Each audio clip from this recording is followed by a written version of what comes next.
नमस्कार श्रोते मित्र हो. अभिवाचन सादर करीत आहोत कथारस प्रस्तुत लेखक पुरुषोत्तम बोरकर लिखित कादंबरी आमदार निवास रूम नंबर 1756. प्रकरण 7. त्या दिवशी मी सायंकाळी ओबेराय समोरच्या समुद्राकाठाच्या सिमेंट बाकड्यावर बसून आराम फरमावत होतो. मी तिथं जाऊन बसल्यावर सूर्यास्त झाला आणि मग भोवतीचे दिवे झगमगू लागले होते. पार मलबार हिलपर्यंत ही दिवाळी झगमगत होती. लाटांवर प्रकाश पडून अवघा समुद्रच चमचम चमचम चमकत होता. बहुतेक भरतीची वेळ असावी, कारण लाटा दगडी कुल्फ्यावर आदळून तुषारांची कारंजी उसळवत होत्या. नारियल पाणी लावू का साहेब? ओळखीच्या केरळी मन्नानने समोर येऊन विचारलं. मी लेके आओ म्हणालो. फडफडणाऱ्या राष्ट्रध्वजासारखी लुंगी सांभाळत तो त्याच्या शहाळ्यांच्या ढिगाकडे वळला. 2-3 शहाळ्यांना तोलून घेतल्यावर एकावर तर त्याचा कोयता चालला.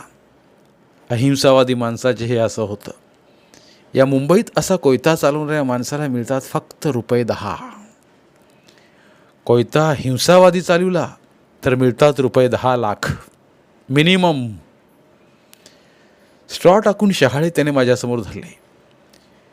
त्या गोड मधाळ पाण्याची चव आस्वादत मी ते संपविले. 20ची नोट देऊन त्यालाच मग सिगरेट आणायलाही पिटाळलं. माझा ब्रँड ही हॅज नोन. आता सगळ्या शास्त्रज्ञांनी सांगितलेलंच आहे की सिगरेटमुळे कॅन्सर होतो, पण किती पाकिटं ओढल्यामुळं तो गॅरंटेड होतो हे कुणीच अद्याप सांगितलेलं नाही. त्यामुळं आता आपल्याला हे असे पाकिटावर पाकिटं संपवणं भागच. शेवटी आणखी किती वर्ष हा टोप्यांचा व्यापार आपण चालविणार? रात्रीच्या एकांतात इथं सालं किती एकटं एकटं वाटतं. 1 करोड लोक आपल्या उशा पायथ्याशी आहेत हे कधी जाणवतच नाही. संसार की हर शय का इतना ही फसाना है, एक धुंद से आना है, एक धुंद में जाना है. हे असं ठाऊक असूनही आपण कवटाळतोच प्रत्येकाला. मन्नानने आणलेली सिगरेट चेतवून मी पुन्हा समुद्र आणि गर्दीने हळू लागलो. डोक्यात विचार मन्नानचा आला. मन्नान आज रात्री काय करेल?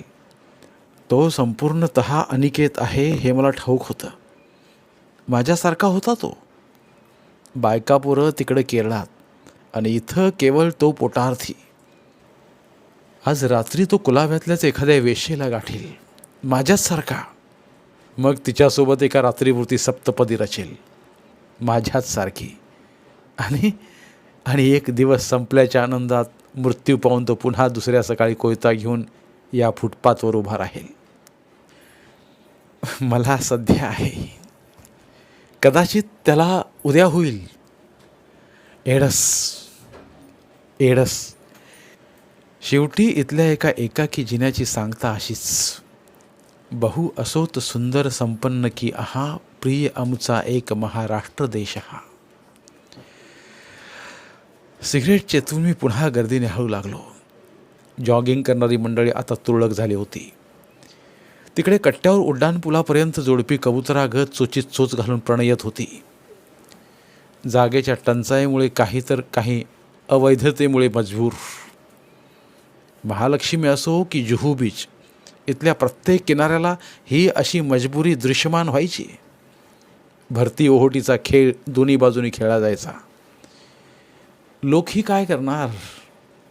तंग कमरे, घर भी छोटे, क्या हवा ताजा लगे, हम चले जितना भी चुक्के, सर को दरवाजा लगे. कोटीहून जास्त लोक या मुंबई नामक घरात राहतात, अरुंद आणि अपुऱ्या घरात. हा मन्नान तर जिन्याखालच्या 4 फुटी जागेत राहतो, झोपतो. झोपताना तो मनात म्हणत असेल, जिंदगी तूने मुझे कब्र से कम दी है जमीन, पाव फैलाऊ तो दीवार से सर लगता है. तिकडे गावाकडे जागा भरपूर, पण बाकी सगळ्या गोष्टींची टंचाई. मुख्य टंचाई चलनाची. वीज, पाणी, रस्ते या गोष्टी दुय्यम. पण या शहराचे असे नाही. इथं तर अवघ्या महाराष्ट्रातील रस्त्यांच्या खर्चापेक्षा जास्त खर्चाचे फक्त उड्डाणपूलच आहेत. तिकडे नळातून पाणी येत नाही, इथं मात्र पाणीही येतं आणि गॅसही. तिकडे वीज दिवे पेटत नाहीत तर इथले विजत नाहीत. पॉवर कटचा तर सवालच नाही. एकूण आज बाप्पू जर हयात असते तर त्यांनीही सेवाग्राम सोडून नव्या किंवा जुन्या मुंबईतच राहणं पसंत केलं असतं. साबरमती के संत तूने कर दिया कमाल, मलबार हिल के ऊपर तू, पब्लिक नीचे हलाल. तारेवर एका रांगेत बसावे तशी कट्ट्यावर आता कबुतरांची रांगच तयार झाली होती. मुंबईचे सर्वात खास वैशिष्ट्य म्हणजे इथे कुणाचेच कुणाकडे लक्ष नसते. स्वतःहून कुणी कुणाच्यामध्ये पडत नाही. आवर्जून कुणी कुणाकडे ध्यान देत नाही. आसमां पे है खुदा और जमी पे हम, आजकल वह इस तरफ देखता है कम. आजकल किसी को वह टोकता नहीं, चाहे कुछ भी कीजिए रोकता नहीं. एकूण काय तर तेरी भी चूप और मेरी भी चूप. या गर्दीची ही नियतीच आहे. या गर्दीवर तशी एक अदृश्य सक्तीच आहे. अदृश्य चॉपर चालत असल्याचा आणि अदृश्यच गोळीबाराचा धाक या वातावरणात दाटून आहे.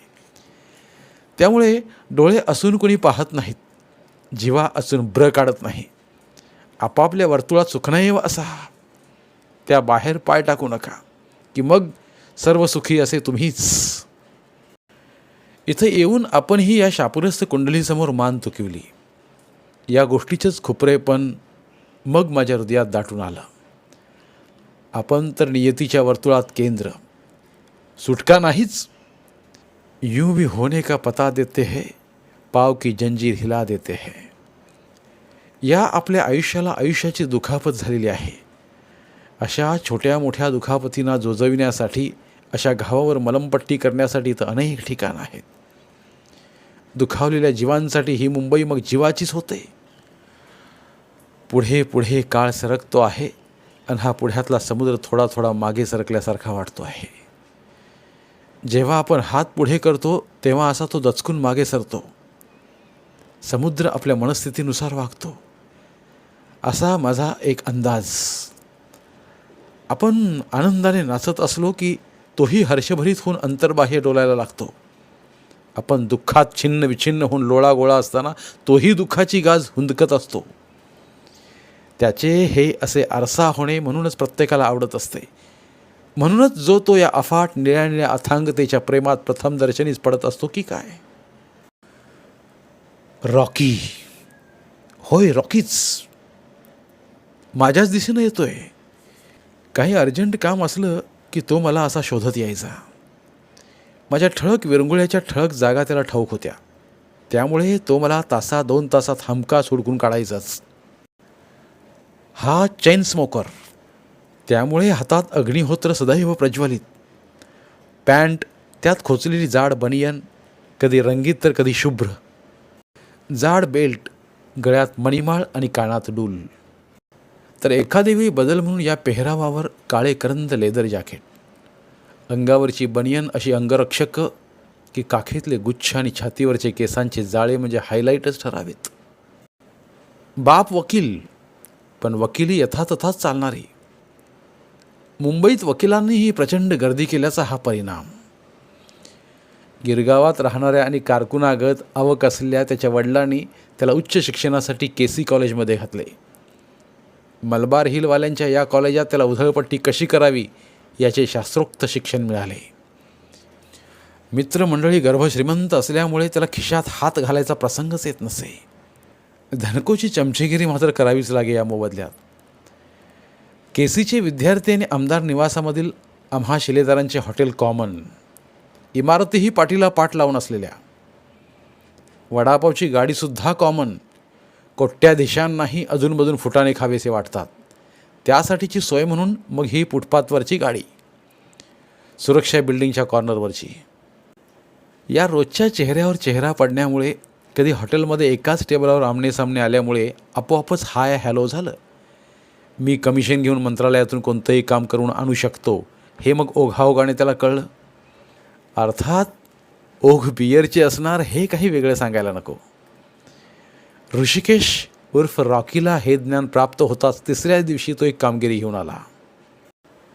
मुंबईत कितीही टाळी तरी एक गोष्ट घडतेच घडते. कितीही बथट डोक्याचा मनुष्य असला तरी मुंबईच्या खाऱ्या हवेत तो चालू शार्प होऊन जातो. रॉकीसारखा त्याने आणलेली कामगिरी फारशी कठीण नव्हती, पण भयंकर कठीण आणि अशक्य गोष्ट आहे असा आव मला आणावा लागला. आमच्या या दलालीच्या व्यवसायात किमान इतका अभिनय यावाच लागतो. आता मला नोटोबांचे अगदी व्यावहारिक आणि वास्तववादी पातळीवरून चतुरस्र दिग्दर्शन लाभल्यामुळे मी याबाबतीत पारंगत झालोच होतो. म्हणजे रीतसरपणे मी जर फिल्म इंडस्ट्रीमध्ये हेच काम करत असतो तर बऱ्यापैकी हिट झालोच असतो.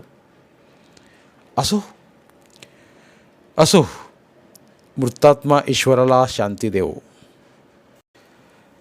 तर रॉकी असा संध्याकाळचा माझ्याकडे आला आणि बियरला, हाय ब्रदर, मेरा एक काम करेगा क्या एकदम अर्जेंट.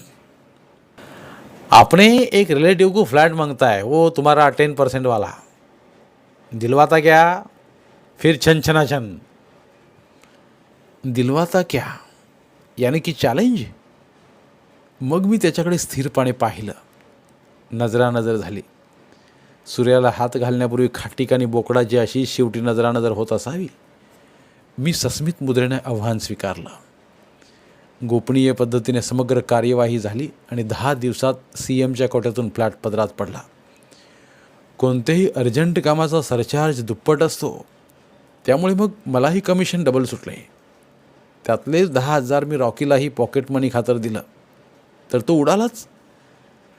अर्थात आपल्या ग्रुपसोबत एका रेव पार्टीत सामील होऊन ते त्याने एकाच रात्री उडवले, हा भाग अलाहिदा. मी दिले, त्याने उडवले. आता माझ्या या धंद्यात अधिकाधिक कमाई करत राहायचं असेल तर संबंधित प्रत्येक मृदुंग मुखावर असा चांदीचा लेप लावावाच लागतो. मैं भी होटल में पिए, चंदा भी दे मस्जिद को, शेख भी खुश रहे और शैतान भी बेजार न हो. या घटनेनंतर अशी अनेक कामे मग आपसात निघत राहिली. स्नेह वृद्धिंगत होत राहिला. रॉकीमुळे हळूहळू त्याचा अख्खा ग्रुपच मग ओळखीचा झाला. विशेषतः ग्रुपमधल्या मुली, अवघ्याच कोट्याधीश. यौवनाचा झरा अचानक मध्येच आटेल की काय या भयापोटी भरभरून वाहणाऱ्या. माझ्यासारख्या पूर्वाश्रमीच्या खेडूताला तर त्या परग्रहाहून आल्यासारख्याच वाटायच्या. त्यांचं वागणं, बोलणं, चालणं, पायवर उचलणं सगळंच अद्भुत. रॉकी अफलातून डिस्को नाचायचा. केसीच्या गॅदरिंगमध्ये मी त्याला बेफाम नाचताना बघितलं होतं. तो गायचाही छानपैकी. मराठी भावगीतं नव्हे तर चक्क इंग्लिश पॉप. चमचेगिरीतून आलेली बा अदब, बा मुलाहिजा अशी विनम्र वृत्ती आणि जॉली स्वभाव, या गुणांमुळे तो त्याच्या ग्रुपमध्ये सर्वांना प्रचंड हवाहवासा वाटायचा. एकदा त्याच्या ग्रुपसोबत मी वानखेडे स्टेडियमवर वन डे मॅचसुद्धा बघितली होती. ग्रुप आपसात कायम इंग्रजीतच बोलत होता, त्यामुळे मला तर आपण चक्क लॉर्ड्सवर असल्यागत वाटत होतं.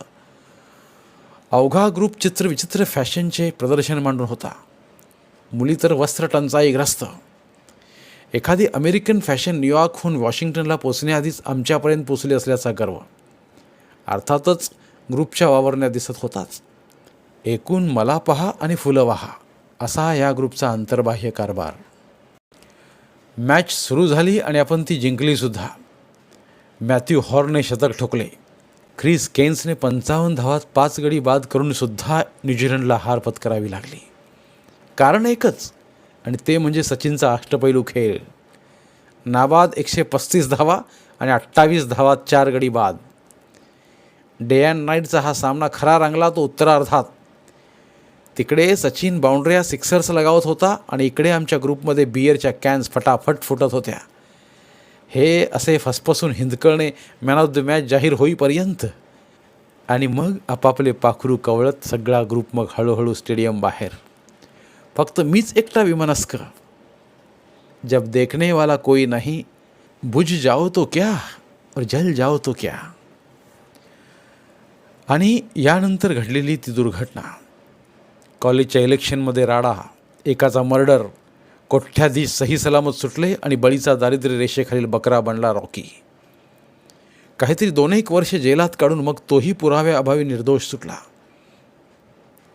वकील बापच शेवटी कामी आला. बाहेर आल्यावर ग्रुपने याला झिडकारले. कॉलेजनेही.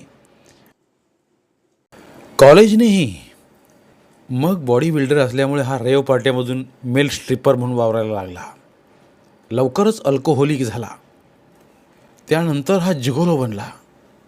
मग ड्रग्ज ॲडिक्ट प्लस एडस होऊन आत्ता निव्वळ हाडांचा सापळा. जणू माझा जुळा भाऊच. आता हाच रॉकी नामक पिचलेल्या हाडांचा सापळा माझ्या दिशेनं येतोय. काही अर्जंट काम असले की तो मला असा शोधत यायचा. त्याला पाहून मी समुद्राचा ॲस्ट्रे करत थोटूक दूरवर भिरकावलं. उठून उभा राहिलो.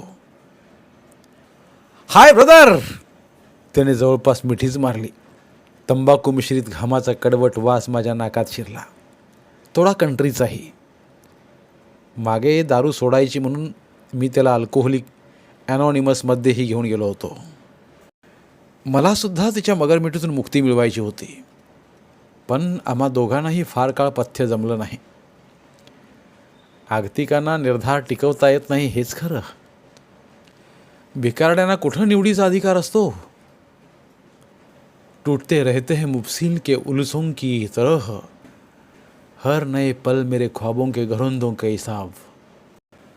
बोल काय काम. मी विचारलं. दोस्त लोगों का छोटा मोटा धंधा है. काय का. यही ब्राउन शुगर का. तो फिर माल पकड़ेला है उधर 20 लाख का. उधर किधर. थाना साउथ बीच. थानेदार माटुंगे. बोलता क्या. 50-50. अपनी position. Cash 3 lakhs. Okay. Taxi. Colaba police station चलो. आत बसल्यावर टॅक्सी वेगाने कुलाबा पोलिसांकडे धावू लागली. 20 लाखांच्या मालाची 3 लाखात तोडी. मामला कठीण दिसतोय पण जाक लावायला हरकत नाही. कालापाणी गडचिरोलीहून मी एकाची बदली कुपोष्टेत मागे केली होती. बघूया आता तो PSI डोमावर आपल्यावर कधी साथ देतो तर. टॅक्सीचे बिल मीच दिले. आत शिरलो. डोमावर लिखापडीत व्यस्त दिसले. मला बघताच फाटकन उठून उभेच राहिले. भोवताली वेगवेगळ्या टेबलावरचे त्यांचे सहकारीही व्यस्त. स्टेशनचे लॉकअप बाल्कनीत. तेथे 20-25 वारांगणा त्यांच्या बोल्ड शैलीत बिनधास्त कलकलाट करीत होत्या. ही धाडीची रुटीन खाणीसुमारी. कुण्या स्त्रीमुळे संघटनेने तक्रार केली की रेकॉर्ड पुरता असा फार्स दाखवायचा की पुन्हा ये रे माझ्या मागल्या. नव्हे पुढल्या. या बायांनी धंदा सोडला तर मग पोलिसांनी खायचं काय. बाजूच्या एकांत खोलीत मी डोमावरांना सगळे काही सविस्तर सांगितले. निक्षून. डोमावर म्हणाले, माटुंगे इज माय फास्ट फ्रेंड. वर्षभर इथंच होता तो माझ्यासोबतच. इथं हिस्से खूप पडत असल्यामुळे त्यांनी बदली करून घेतली. पोपटसाहेब, मलाही असं एखादं स्वतंत्र ठाणं मिळवून द्या की. तुम्ही म्हणाल तो खर्च करू आपण. या विषयावर नंतर बोलू. आधी फोन लावते माटुंगेला. डोमावरने बाजूच्याच टेबलावरचा फोन उचलला. नंबर फिरवला. तब्बल 5 मिनिटे वार्तालाप झाला. माझ्या नावाचा, मंत्रालयातील माझ्या कर्तृत्वाचा, गृहमंत्र्यांसोबत असल्या घनिष्ठ संबंधाचा अधूनमधून उल्लेख होत होता. डोमावरने फोन ठेवला आणि विजयी मुद्रेने माझ्याकडे बघितले. म्हणाले, जावा साहेब आता तुम्ही साऊथ बीचला आणि भेटून घ्या माटुंगेला. 100% सक्सेस काम करून दिलं साहेब तुम्ही तुमचं. मी उत्तरलो, थँक्यू व्हेरी मच. मग माझ्या स्पेशल ठाण्याचं कधी जुळवतो साहेब. वसई, विरार, डोंगरी, उल्हासनगर, कुर्ला, भिवंडी असं एखादं सेपरेट जमवा. उद्या संध्याकाळी बसून ठरवू. ऑफ डे कधीच असतो तुमचा. ऑफ डे असतो सोमवारी, मंडेला. पण तुम्ही त्याची कशाला फिकर करता साहेब. मी उद्या सुट्टी घेतो. झकास डिनर घेऊ. पाखरू बी नवाला इथल्या तर मायला टंच. रात्रभर राहूनच जावा साहेब तुम्ही आपल्या हॉटेलवर आणि मगच सांगा ना. तेव्हा किती वाजता येऊ मी मग हॉस्टेलवर. 7 की 8. या 7ला. एवढं बोलून मी खुर्चीवरून उठलो. डोमावर लगबगीने आम्हाला गेटपर्यंत सोडायला आले. टॅक्सी बोलावून दिली. त्याला बिल न घेण्याबद्दल बजावून सांगितलं. मी पुन्हा एकदा आभार म्हणून निरोपाचा हात हलवला. धन्यवाद. उर्वरित कादंबरी पुढील भागात. धन्यवाद. कथाकथन अभिवाचनात हवी भावभावनांच्या नवरसांची जोड मराठी बोलती पुस्तकात केवळ यासाठीच नाही कथारसाला तोड. मराठी साहित्यावर प्रेम करणाऱ्या सर्व मराठी साहित्य रसिकांनी आमचं कथारस हे चॅनल सबस्क्राईब करावं व भरपूर कथा कादंबऱ्यांचा आस्वाद घ्यावा. धन्यवाद.